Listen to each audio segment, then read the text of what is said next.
Seorang pedagang pasar Merdeka bernama Laima alias Bapak Lala divonis 8 bulan penjara di Pengadilan Negeri Ambon, Maluku.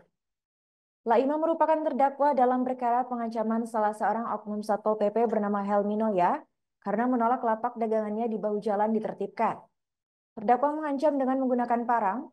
Vonis tersebut dibacakan Hakim Ketua Wilson Sriver didampingi Hakim anggota Dedi Sausilawane dan Ismail Wael pada Kamis 30 Januari 2025. Untuk informasi selengkapnya akan disampaikan oleh rekan kami wartawan Tribun Ambon yaitu Maula Pelu. Baik rekan Maula, silakan untuk laporan selengkapnya.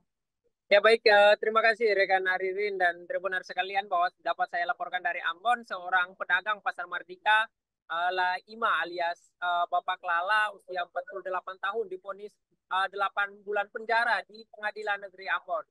Laima merupakan terdakwa dalam perkara pengancaman salah seorang oknum Satpol PP bernama Helmi Noya, usia 42 tahun karena menolak lapakan dagangannya di bahu jalan yang ditertibkan.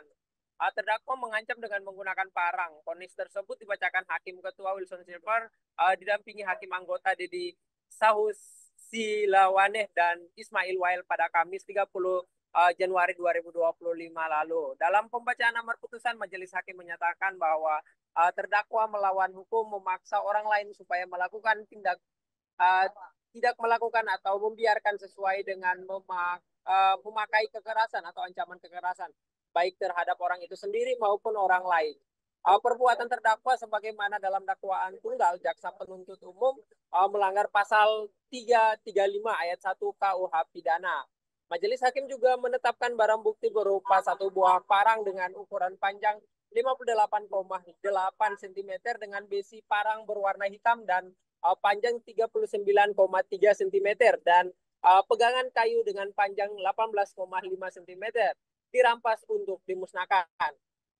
Untuk diketahui para tribuners bahwa terdakwa Laima alias Bapak Lala ditangkap pada Senin 14 Oktober 2024 lalu sekitar pukul 15.00 waktu Indonesia Timur, bertempat di Jembatan Pasar Mardika, Kecamatan Serimau, Kota Ambon. Kejadian ini bermula pada saat korban Helmi bersama petugas Satpol PP melakukan penertiban di lapak pedagang yang berjualan di bahu jalan. Saat itu terdakwa kemudian mengambil parang dan mengancam korban. Saat terima perbuatan tersebut, korban langsung melaporkan di SPKT Polda Maluku dengan nomor laporan LPB garing 180 garing X garing 2024 garing SPKT garing Polda Maluku tertanggal 14 Oktober 2024. Demikian laporan yang dapat saya sampaikan kembali ke rekan Aririn. Terima kasih. Baik, terima kasih rekan Maula atas laporannya dan selamat melanjutkan aktivitas kembali. Download Tribun X sekarang, menghadirkan lokal menjadi Indonesia.